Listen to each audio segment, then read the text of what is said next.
Hi, everyone, and welcome to another edition of Yachtcrew Travel right here on Yachting International Radio. My name is Ria. I am your host, and I'm pleased to welcome back the braggart, Lee Harris. How are you? I'm very good. That's a word I have no idea what that means. You literally could have called me anything, Len, and I've got no idea. Well, I have been following your weekend excursions, and braggart means that you are a man that brags a lot, and you've been having the most amazing weekends. So, yeah. Do you know what it is? I feel I was gonna say I feel terrible, but I don't actually. My poor family and stuff in the UK in lockdown in the middle of winter as well, and there's me posting pictures of me out kayaking in 25-degree heat. So yeah, no, it's not great, is it?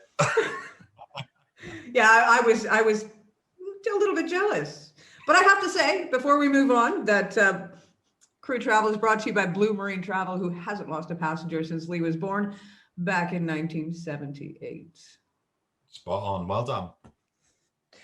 So, you know what? Things slowed down a little bit this week.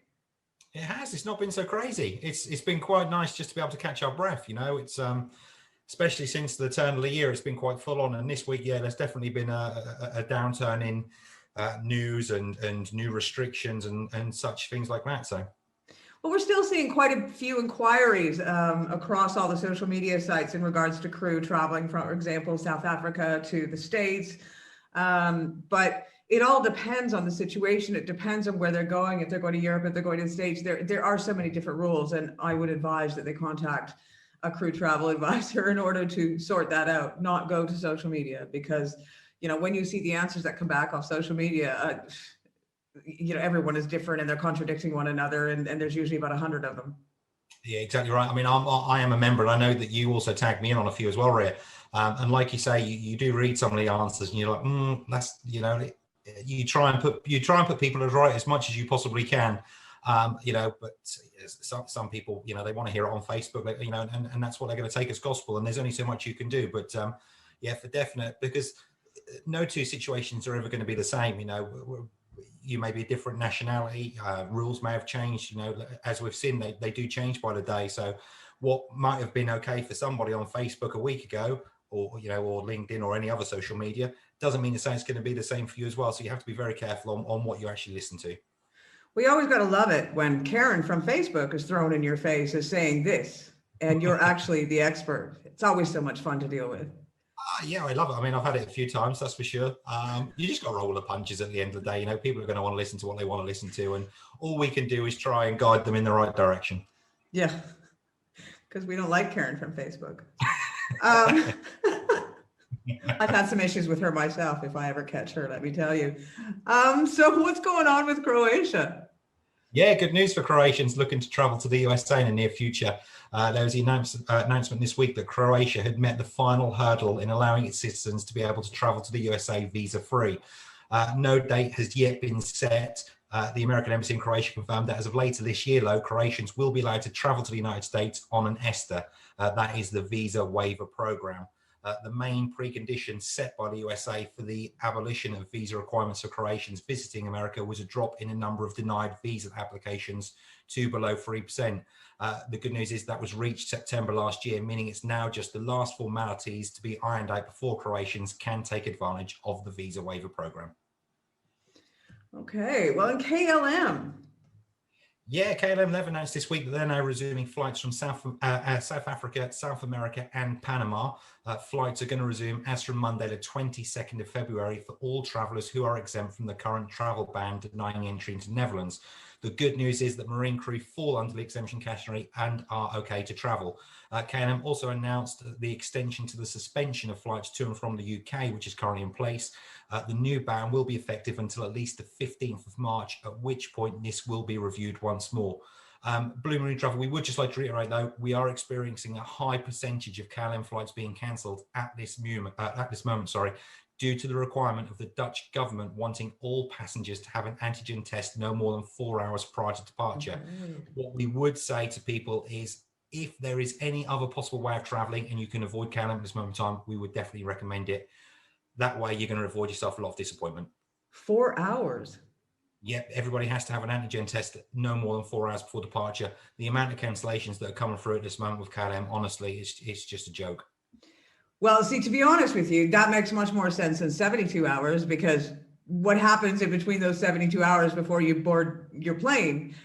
Who knows, right? So 4 hours does make a lot more sense, but that's hard to do, because where do you go to get that test so quickly? Because there's a lot of places that won't give you the results that quick. This is the problem they've got. We're seeing a lot of Central American, South American countries that KLM fly to. They've not got the procedures in place. They physically can't do it, and so the flights are getting out to the country, but they can't come back. They're coming back empty. So, I mean, literally a daily basis now. We're seeing lots of emails coming in from KLM telling us that the flights have been cancelled. So. You would imagine that the airline, if they're going to implement those rules, that they would provide that test themselves, perhaps at an added cost at check-in. Yeah, I think the problem sort of arises here is it's not actually the airline themselves who are putting the procedure or needing in. This is actually a requirement from the Dutch government. So KLM's hands are tied. I do feel sorry for them because there's nothing they can do about it. The government has said either you do it or you don't fly. And as such, they're now having to cancel a lot of flights because, like we say, the airports are just not set up for it. Interesting times. British Airways, what's going on there? Yeah, British Airways, they're now partnering with the creators of hygiene brand Dettol as part of its ongoing commitment to keep staff and customers safe. The airline is collaborating with the makers of Dettol to provide a range of its cleaning products to customers starting from March the 1st. The Dettol products will be used both in the air and on the ground.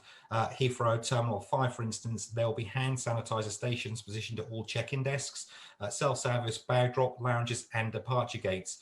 The current sanitization stations will be replaced with the Dettol products.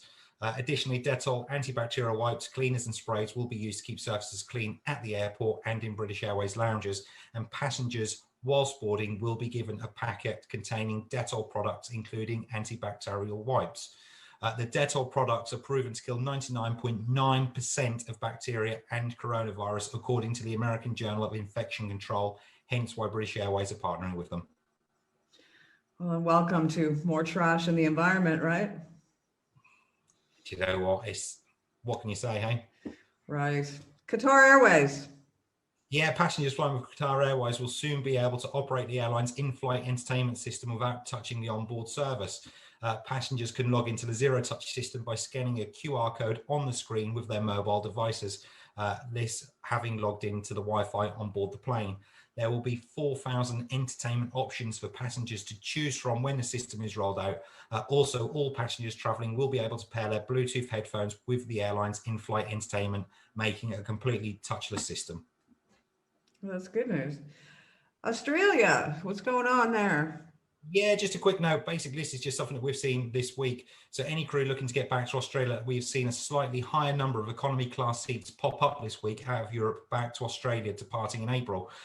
As we're all aware, Australia is the most difficult place to get crew back home to at this time. So if possible and rotations on board can be worked out, we would recommend any crew who are looking to book flights to book as far in advance as possible. That way you do stand a chance of actually getting an economy class seat rather than paying an absolute fortune for a business class one. Now, let me ask you, last week we were talking about England and the fact that even if you were a seaman, that you still had to do the quarantine when you got into England. Is that still the case at this moment? Yeah, on the red zone country. So there's 33 countries that they've announced where there is no exemptions for seafarers. If they come back from the red zone, then they do have to do the 10-day mandatory quarantine in the hotel at their own expense. It's £1,750 at this moment in time. Apparently the list is going to be looked at and reviewed on a week-by-week basis. Apparently they're looking at it Friday. I've not seen any updates to say that anything's been removed or added onto it, because there was talk about USA being added to it. Thankfully, that doesn't seem to have happened this week. But obviously, if it is reviewed and there are any updates, then obviously we'll let you know first on this show. Unbelievable. Right, and we have crew questions this week. Yeah, we did. We received a question this week from Sam, who wants to know whether returning overseas Filipino workers must pay for their own quarantine on arrival in the Philippines, or if it's government funded. Well, the news is, as of the 1st of February, any returning Filipino workers do not have to pay for their quarantine or their food during the quarantine period. This cost is shouldered by the Philippines government. That's great news. It is good news, very good news. Hopefully, fingers crossed, it will stay that way. You don't know. It depends on the amount it's going to start costing the government if they need to change it. But at this moment in time, Philippine nationals don't have to pay for it. Any foreign nationals who are exempt and can travel in do have to pay for it themselves. See, that kind of makes sense. If you are just a regular citizen of that country and your job requires you to go away, for example, to sea to work, it would make sense for the government to cover that because your taxes are paying for that country. You are by law required to pay taxes in your country. So why would you, in order to go to work, have to incur that extra cost? But I think the UK is one of those countries that tends to catch you every which way you go. I think so. Yeah, you're just being penalised for working, aren't you? That's what it seems to me at the moment. Yeah. It's not like these people have a choice to stay at home. If they don't stay at home, they can't get a job. They don't have to get better. They'll have to go on the benefit system, which is no good to anybody. Anybody. It doesn't help the country. It doesn't help the people themselves. So, why we're penalising seafarers or whatever having to go back into countries like Australia and New Zealand or the UK now if they're from a certain part of the world, it doesn't make sense to me. But there you go. I mean, again, we talk about it every week, Rhea. We're not the people in charge, so. Well, and I mean, realistically, when we're talking about seafarers, we're not just talking about yacht workers. We're talking about the shipping industry as well. So, there are so many products that are straight across the face of the planet that we would not have access to if it weren't for those seafarers that get on board a container ship and do their duties. And a lot of times they don't get a great amount of pay, especially from what I've seen with Filipino workers, for example. They're not getting a great amount of pay. So it is good that the country is saying, we're going to cover that in order to keep you working because their families depend on it. It's a big deal. I think so. This is the thing. I mean, we talked about this pretty much when the show first started almost a year ago. Seafarers, they especially the ones, the container ships, they're getting the goods to and from places. They've been forgotten a little bit, yeah. With regards to the whole COVID pandemic and, being out to sea for 9 months. Some of these people have been out to sea for a year because they can't get back home. The UK in certain places, they have the clap for the health workers and all the rest of it, which, I think is a brilliant thing and they totally deserve it. But we've got to remember these people in the shipping industry as well. It's not easy for them as well. There's you being on board, a shipping container for a year, you've got to think mental health and all the rest of it as well, so these people need as much help as they could possibly get. Well, and I've been watching a few stories recently and sort of looking into it myself on a journalistic aspect. And the amount that there are some out there that literally been stranded because the companies have gone bust and they have no way off. They have had no income for years, a year and a half. They're literally stuck. And it's taking, big organizations like ISWAN to come in and get them rescued and taken off these boats. But it is difficult. And I think people do we're so used to walking to the grocery store and saying, I'll take this, this, this, and this, and whatever it is that our hearts desires. We don't actually think about how it got there. Yeah, exactly right, isn't it? That's the thing, it's on your shelf and happy days, you go and pick it up and you don't have to worry about it. As you say, people don't, why would they, I guess, think about the process it takes to get it there and the people that have to get it there for them. So, like I said, I do feel that seafarers have been forgotten a little bit, with regards to this pandemic. And, this show doesn't do a great deal, but if we can give them a little bit of information to help them get to where they need to, then that's great.